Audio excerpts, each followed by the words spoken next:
What's up, y'all? Original Long Wolf coming at y'all with another video. I know it's been a little over a week since I made a video, so it's time I get on here, show some love to my supporters and my subscribers. Much love to y'all. What we talking about today, man, is how I've been telling y'all all along. They need your help.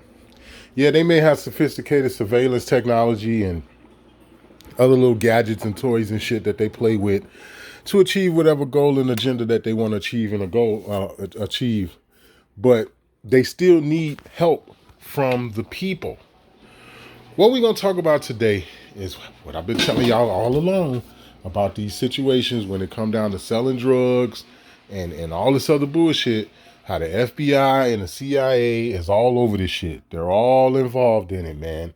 If you go back and watch the TV show The Godfather of Harlem with the dude that played in Full Metal Jacket, Forrest Whitaker, and a couple other people that's in the show that you guys may recognize, they talk about it in that. They talk about it in that, man. You know what I'm saying? So what we looking at now is this guy on screen name is Gary Webb, which he was an investigative reporter, right? Now, this is also going back to a time when they were killing investigative journalists. Like, you couldn't be an investigative journalist, especially like an independent motherfucker. You wasn't really with no large network and all this other stuff. You was kind of more so independent. They was killing your ass back in these days if you got too close to the truth, right? Which essentially is what happened to this guy looking at on screen. But what we gonna do is we're gonna take the time to play this little segment and listen to some of the things that he discovered and what happened to him after he came out with what he discovered and etc. And we can see if we can shine some light on what's really going on. Because my theory is, like I've been telling y'all all along, when it come down to selling drugs, like all the keys these niggas were selling in this little segment that we gonna talk about. Anytime you got a motherfucker selling that kind of dope, the CIA and the FBI is all involved in that. They all over it, man. All right, so now without further ado, let's talk about this Gary Webb guy, man, and see what he got to say. In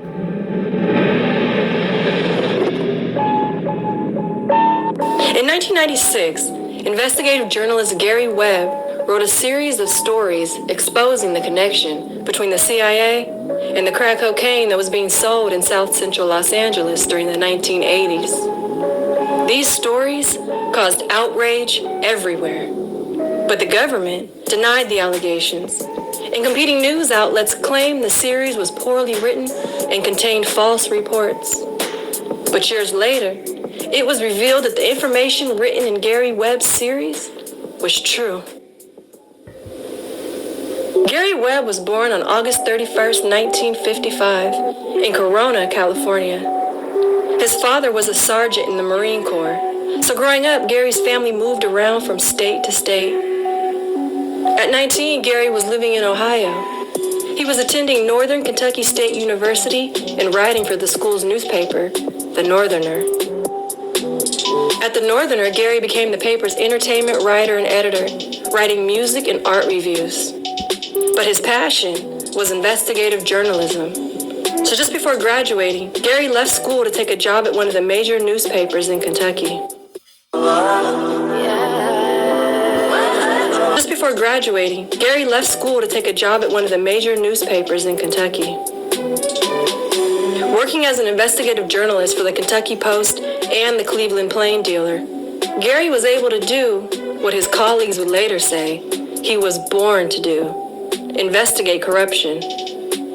For over 10 years, Gary Webb wrote and reported on local corruption in Kentucky and Cleveland, winning acclaim for his writing. In the mid-1980s, Gary moved back to California, where he started working at the Mercury News, a small regional newspaper in San Jose. At the Mercury News, Gary Webb continued as an investigative journalist and dedicated much of his time to reporting on America's war on drugs and wrongdoing that was happening within government institutions. In 1995, 9 years after joining the Mercury News, Gary was writing a story that involved a controversial California law that gave law enforcement the right to seize a person's property and money if police suspected that person was a drug dealer, even before the suspect was charged with the crime. Ain't that a bitch? And those type of laws are still in effect to this day. Now, here it is. You got the CIA, right, who are the front runners of this shit, right along with the Contras, because that's what this is about. And y'all have heard me talk about this. You've heard other people talk about this shit. They're going to talk about Freeway Ricky Ross in here, right? They're also going to talk about the dismantlement of the Contras, right, which led to none other than the Mexican cartel. Who took their place? Who took the Contras' place? Didn't the Mexican cartel take the Contras' place? And I've been telling y'all for years, the Mexican cartel is the fucking government. They're agents. They are working with the United States government as well as the Mexican government to pull off the fucking drug trades and the gun running that's going on in America, right along with in Mexico. But anyway, we'll get to that. After this story came out, Gary Webb was contacted by a woman who told him that her boyfriend was in the same situation. His property had been taken because he was accused of being a drug dealer, and he was currently sitting in jail. Always in search. And you know something similar that's going on today? Atlanta airport is the most popular, but from what my research has showed me, it's not just the Atlanta airport that they're doing that. It's pretty much any airport in America. Whereas if you have a large sum of money going through the airport, the DEA will come up to you and seize your motherfucking money. Just take your shit and let you go. Don't charge you with a crime or nothing. Are you guys not seeing this? Do you not seeing the picture that I'm painting? The CIA, the FBI, the DEA, and all these other alphabet soup son of a bitches is behind this bullshit. And then you got the government, they'll pass legislation, say, oh yeah, the cops can seize your property. We suspect you of being a drug dealer. Oh yeah, we know you haven't been convicted yet, but so fucking what? Give me that Lambo, bitch. Like, I mean, damn, you know what I'm saying? I mean, do you not see the irony in that? That shit is crazy. The truth. Gary told the woman he would investigate her boyfriend's case. But while researching the boyfriend's case, Gary discovered a much larger story when he came across a man by the name of Danilo Blandone. Danilo Blandone was a huge cocaine dealer in Los Angeles in the early 80s and had been the leader of the Contras in California. The Contras were a Nicaraguan guerrilla army formed in 1979 to overthrow the government in Nicaragua. The Nicaraguan government had been taken over by revolutionary socialists. The United States saw this new Nicaraguan government as a threat to the U.S., so the CIA created the Contras to help rebels overthrow the new Nicaraguan government. No, what happened is simple. It's the same shit the story they was just talking about down in Venezuela when Donald Trump ordered that they blow up some fucking boat about a week or two ago. It's the same shit with that situation as it is with now. The CIA created the motherfucking Contras because what happened was the new regime that took power in Nicaragua was like, yeah, bitch, we not giving you motherfuckers no more cut of this dope. You ain't getting no more cut of the money. You ain't getting no more cut of the dope. And we talking about state senators and congressmen and shit. You ain't getting no more motherfucking money. It's the same thing that happened with Eric Roberts in the first Expendables. And it's the same shit that Mel Gibson was on in the third installment of the Expendables movies. It was the same shit. The CIA sent them niggas down there to set up shop to peddle drugs. It was so much money involved that Eric Roberts and Mel Gibson was like, I'm the one that's doing all the work. I'm taking all the risk. I'm doing all the fucking work. Why the fuck would I give you guys anything? Why would I keep paying you? And he stopped paying them. And what happened? They sent Sylvester Stallone and his team down there. That's what that shit was all about. This is the reason for why you could never fully understand who the fuck Sylvester Stallone was working for. They never really gave you a face as to who he was working for. At first you thought it was Bruce Willis, Mr. Church, or whatever the fuck his name was in the movie. Then come to find out it's some other motherfuckers outside of Bruce Willis. So now who the fuck is these niggas really working for? And that's the same situation that we dealing with now. There was a regime change. The niggas was like, fuck y'all, we not paying y'all nothing else. You kiss our motherfucking ass. The amount of motherfucking profit we make in this dope game, we gonna keep 100% of it. And the United States government was like, motherfucker, we don't think so. Here we come. And this is how you get to what you get today. And like how I told you, when they dismantled the Contras, allegedly, who rose up in its place? The fucking Mexican cartel. All you got to do is research the timeline. But anyway, let's go. President Ronald Reagan signed an order authorizing the CIA to use $19 million to set up U.S. training and funding for the Contras.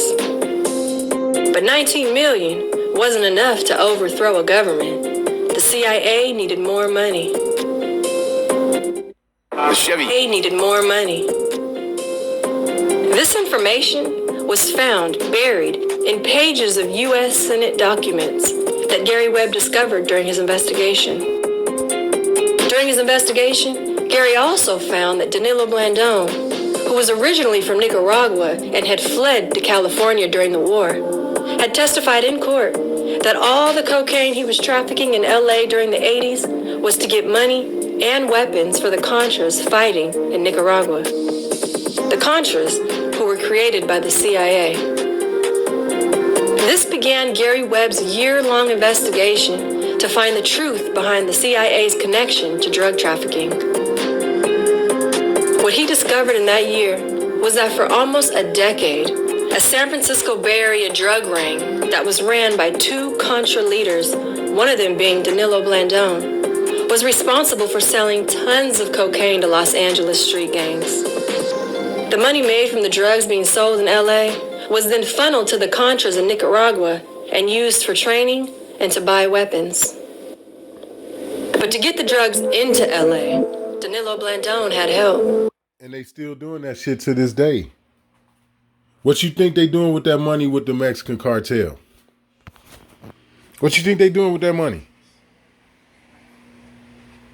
And it's no different than when you hear them talking about Donald Trump is sending troops down to the border to take control the seas to fight a war against the Mexican cartel. It's like, no, nigga, it's about a regime change. Believe it or not, people get tired of us. The motherfuckers that are calling the shots and shit in this country, people get tired of these motherfuckers, man. They liars, they connivers, they don't keep their fucking word. They take over everything. Here it is, you supposed to got 12% of the pie, you piece of shit.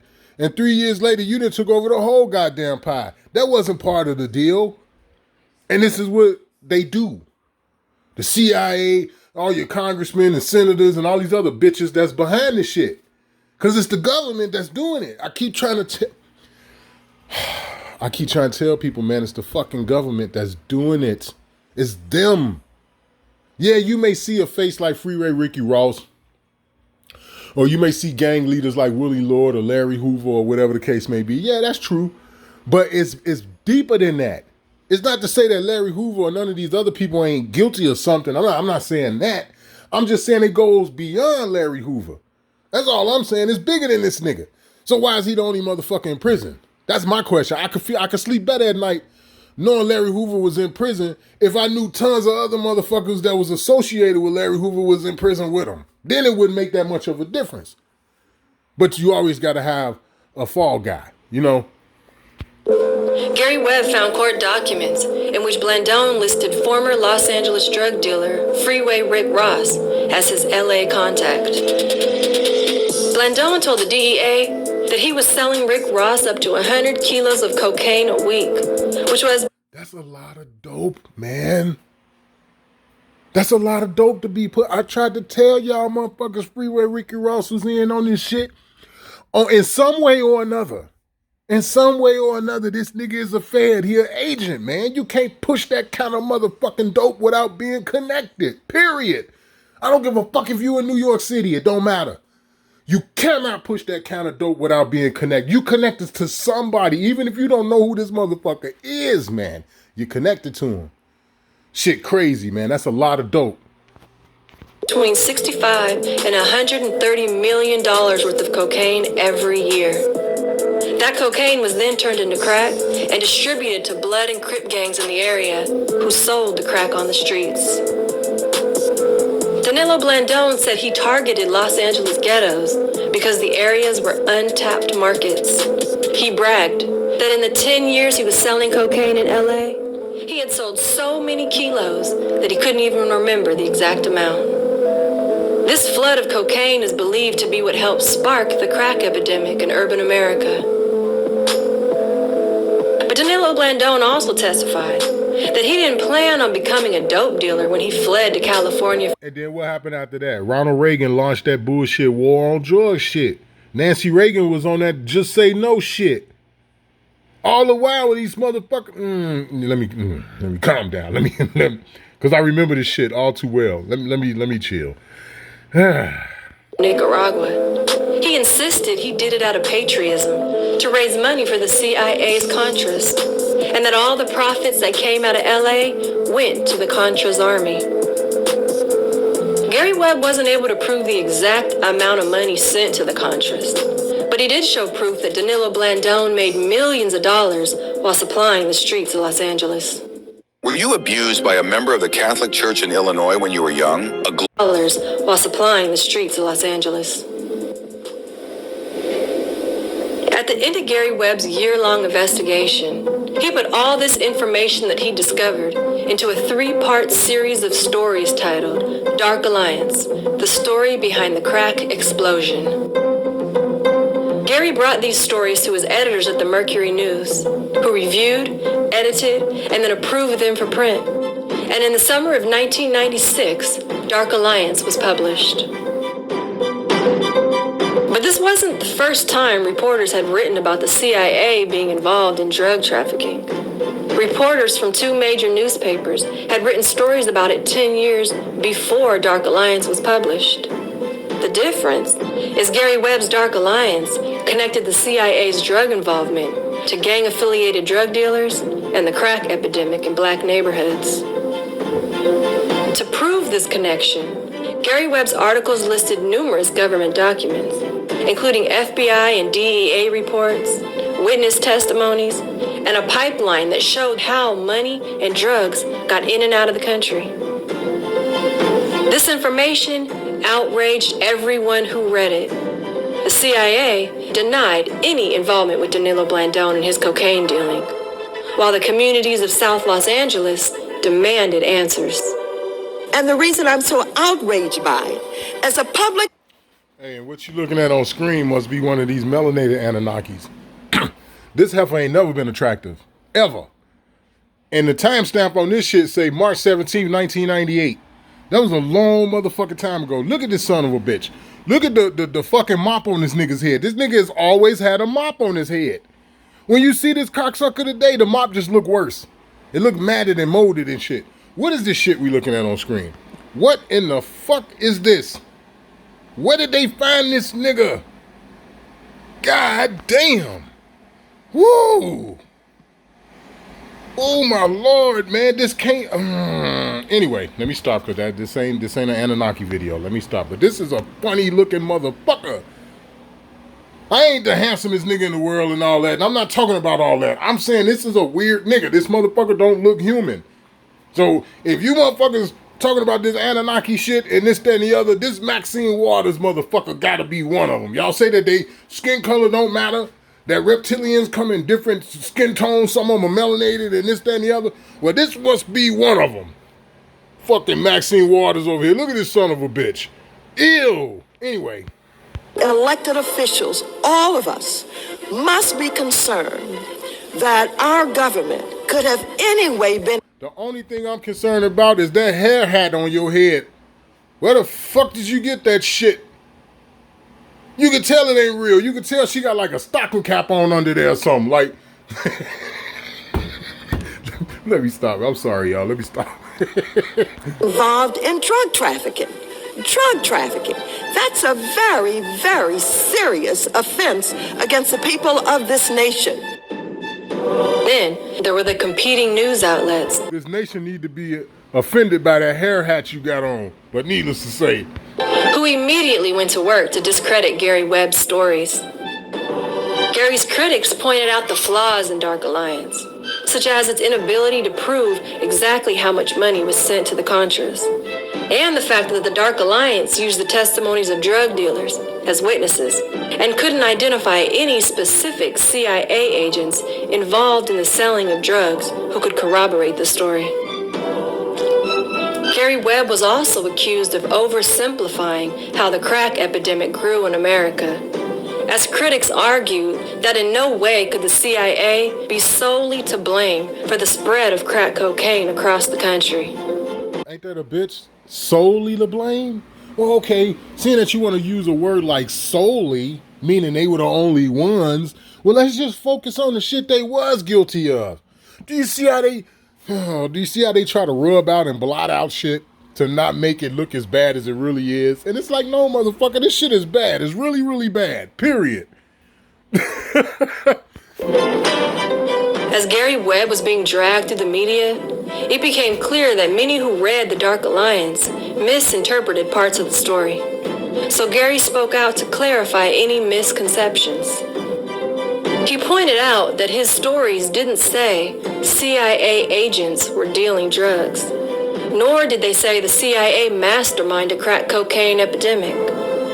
What they did say was drug traffickers linked to the CIA-backed Contras sold tons of cocaine in Southern California to help finance the guerrilla war in Nicaragua. The Contras were a creation of the CIA, and so when our story came out saying that the Contras were dealing drugs in Los Angeles and elsewhere, and that these drug traffickers were meeting with CIA agents, a lot of people took that to say the CIA created the crack epidemic, which is clearly not the case. But the impact of it was that when you had all this cheap cocaine going into South Central Los Angeles, right at the time people were figuring out how to take this powder cocaine and turn it into crack, you had sort of a collision of historical events. And what happened from that was you had... See, I got to call bullshit on that, Mr. Webb. And the reason for why is because before they called it crack, they called it freebase. And basing ain't nothing new. You know what I'm saying? It's nothing new. Even when Alan Payne came to Wesley Snipes about it in New Jack City, Nino Brown was like, okay, freebase, so what? Big deal. The shit had already been out. It had already been out. The thing is that this is the first time a motherfucker was standing up, which was this guy here. This is the first time a motherfucker was standing up saying, no, the CIA is the motherfuckers that's pushing this shit. They was pushing heroin and shit back in the 60s, during the civil rights movement. It ain't nothing new. The FBI, all these motherfuckers, they was doing it back during the Malcolm X era, back during the Bumpy Johnson era. It's nothing new. And crack is not new. Crack did not just explode on the scene in the 80s and 90s. Motherfuckers was smoking crack in the 70s. But anyway. Spread of crack nationwide because the gangs spread nationwide. The gangs, after the LA market got saturated, took this to other cities and set up crack markets in other cities that didn't have them. But even Gary Webb's explanations couldn't stop the attacks against him.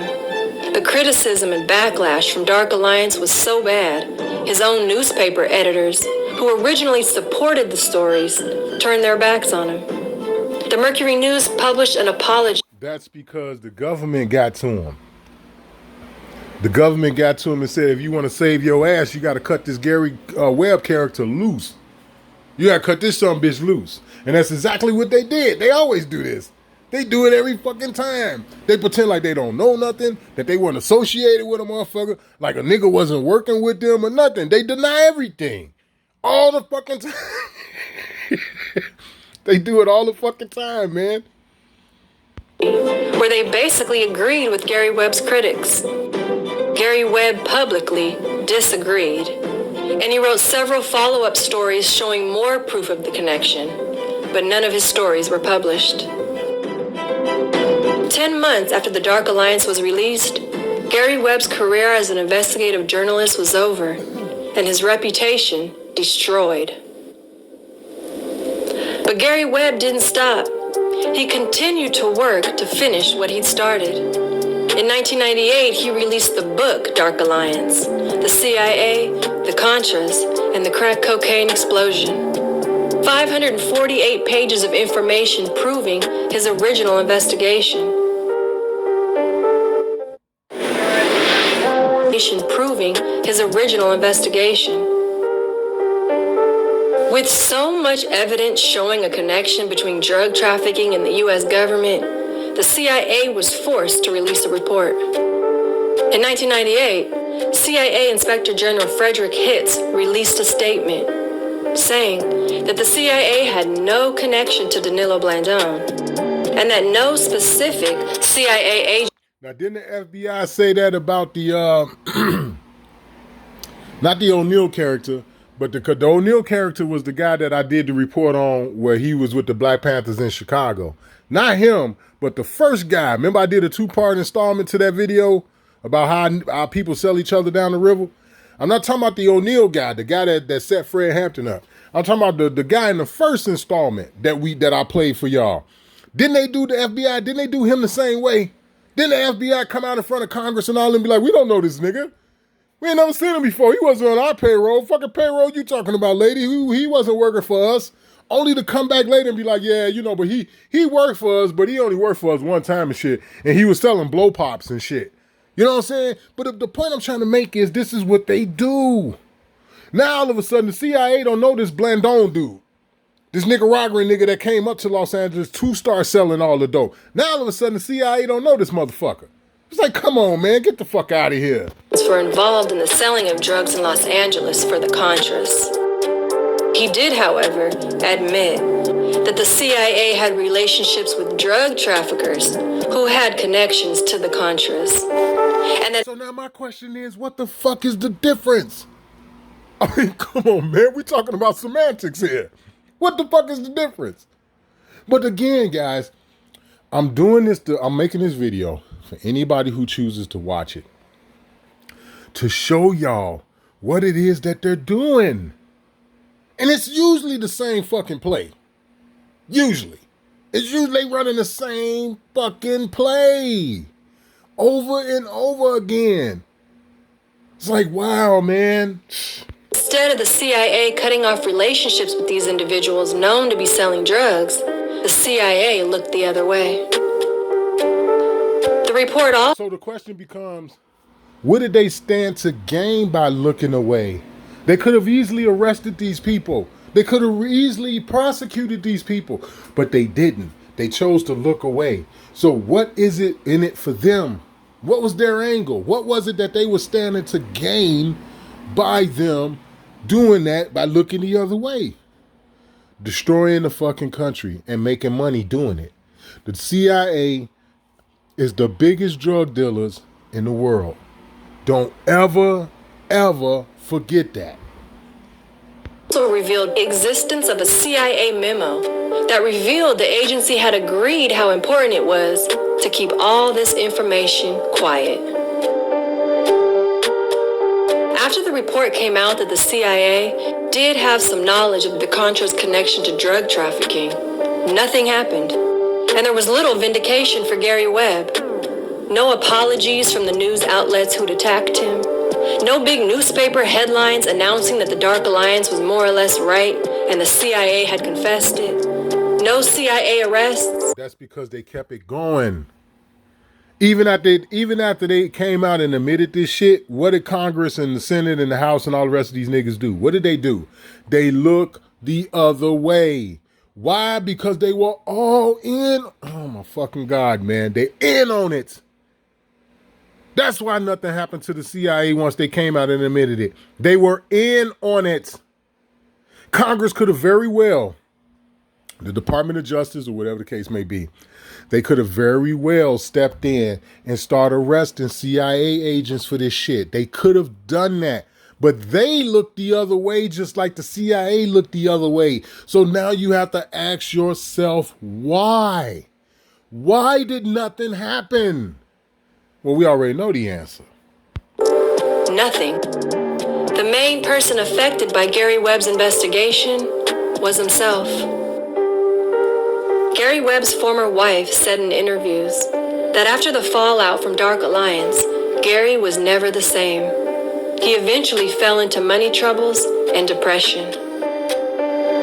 In December 2004, Gary Webb was found dead at the age of 49 from 2 gunshot wounds to the head. Police ruled his death a suicide. But having died from 2 gunshot wounds to the head, many were quick to speculate that Gary Webb might have been murdered by the CIA. But his family confirmed that shortly before his death, Gary wrote and mailed letters to his ex-wife, his children, his mother, and his brother. He'd also updated his will. And the day of his death, he set out his Social Security card next to his suicide note. And on the front side of his door, he stuck a note that read, "Please do not enter. Call 911. I'm still not convinced that was a suicide, but that's just me. The Sacramento County Coroner's Report also gave an official explanation into Gary Webb's 2 gunshot wounds, stating there were 2 gunshot wounds because the first one was off target and went through his cheek, so he fired again. Yes, through his cheek, so he fired again.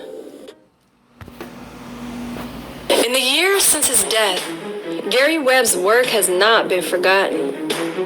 In 2006, Gary's colleague and fellow investigative journalist Nick Chow wrote the book, Kill the Messenger, How the CIA's Crack Cocaine Controversy Destroyed Journalist Gary Webb. Now, mind you, this was back during the time when they were killing investigative journalists.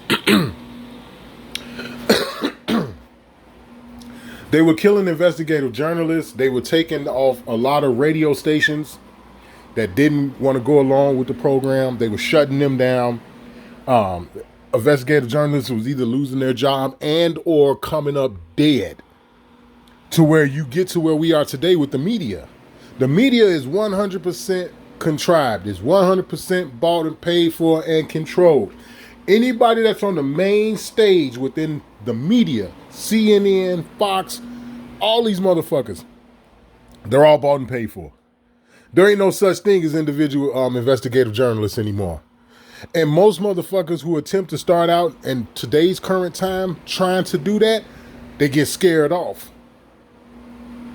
It's just that simple. You've had some people that was doing investigative journalists on YouTube come up missing or dead. Okay, there was a brother that they were talking about that ended up dead here in Chicago some years back, where he was going around interviewing all these different gangs and trying to get to the bottom of what was fueling and driving these gangs here in Chicago. That motherfucker ended up dead. And he was doing some individual shit on YouTube. So it still happens even to this day. You start to get too close, they warn you to back off. You don't back off, your ass end up floating in the fucking Chicago River or something. I'm just saying. The book digs deeper into the CIA controversy with more evidence. But it also gives a deeper look into Gary Webb, the man behind the story, with interviews from family, friends, and co-workers who describe Gary as being a good father and friend, but also as a man who took his job very serious and always fought for the truth. The war between the Nicaraguan government and the Contras came to an end with a ceasefire in 1990. Freeway Rick Ross, who... Okay, so they supposed to allegedly dismantled the Contras in 1990, right? Somebody drop down in the comment section and tell me when the Mexican cartel came to power. Because I say it was right after the Contras. They was the next big thing. Now, we understand Nicaragua is in South America. We understand that. But it still don't change what I'm talking about. They've always used these countries for drugs. Colombia, Peru, Nicaragua, Mexico. They've always used these countries for drugs. Always, because of the region. The shit'll grow there. Poppy will grow there. Coca leaves and shit'll grow there. But anyway. Had no idea about Danilo Blandone's connection to the CIA and drug trafficking, was eventually arrested during a sting operation in 1995 when he went to pick up $1 million worth of cocaine. The man who set up Rick Ross in the sting operation was Danilo Blandone. Rick Ross was sentenced to life without the possibility of parole. That sentence was shortened on appeal, and he was released in 2009 after serving 20 years. Danilo Blandone was also arrested in 1991, but 2 years later, he was released when it was determined by the government that he was, quote, extraordinarily valuable in major DEA investigations and should not be in prison. Now you see that? Do you not see that? Here it is. Freeway Ricky Ross got 20 motherfucking years. They let Buddy go after 2 years, less than 2 years. Oh, he's an extraordinarily valuable in major DEA investigations. Wow, really? So here it is. You keep the nigga locked up in prison for 20 years, right? When in reality, the target is his people. The target is Freeway Ricky Ross's people. That's the motherfuckers you really trying to get rid of. These are the people that you drugging up. You get this nigga 20 years and you let the CIA agent go. and here it is, this cocksucker you looking at on screen, he could have never pulled it off without people like Freeway Ricky Ross. He could have never pulled it off. This is the reason for why being self-sufficient and self-preservation should always take over. It should always take over, man, because if it don't, you'll get used. You'll get used like Freeway Ricky Ross did. Straight up. Freeway Ricky Ross was the Chicago version of Larry Hoover. Even though Larry Hoover's still in prison. You know what I'm saying? But when the dust settled and the smoke cleared, the only motherfucker who went to prison was Larry Hoover. Straight up. The only motherfucker that went to prison and stayed in prison the way he did was Larry Hoover. Because all the rest of them went to prison too. So let me take that back. I stand corrected. My bad. Jeff Ford and all them other niggas went to prison too. But he was the only motherfucker that went to prison and still in prison. You know what I'm saying? This motherfucker's still in prison to this day. But that's what that Freeway Ricky Ross shit sound like. You lock this nigga up, you give him 20 years. He out here selling major dope to his people. But you let this nigga on screen go so he can continue to run the drugs into our neighborhoods. And that's what that was about. He became a top government informant for the DEA. It's now been over 25 years since... When you doing that type of work for the DEA, you're not an informant, you're a fucking agent. Period. That's the bottom line to that. You're a goddamn agent. Dark Alliance was published. And although some people still debate on exactly how much the U.S. government was involved in drug trafficking, it's known that there was a connection between the CIA and the drugs that were being brought into South LA in the 1980s. And this is known because of the Dark Alliance stories. The Dark Alliance forced the CIA to admit to the public what they had been trying to hide for years, which, had it not been for Gary Webb, might never have happened. Okay, guys. So again, that's just my way of trying to prove to you guys how this stuff works and how you keep hearing me say these niggas are agents. They're agents. This is just another example of it, man. And they'll use motherfuckers like how, Freeway Ricky Ross was used right along with a lot of other people. When Freeway Ricky Ross first got in the dope gang, he was young. He already told his story. He's already been interviewed. Motherfuckers already talked to him about all the money he made, how he got started in it, and all this other shit. Right? They always take these young ass little niggas, man, who don't have shit, that's broken and poor and fucked up, and they let these motherfuckers, for a while, for a little bit of time, they let these motherfuckers have free reign in selling as much drugs as they possibly can.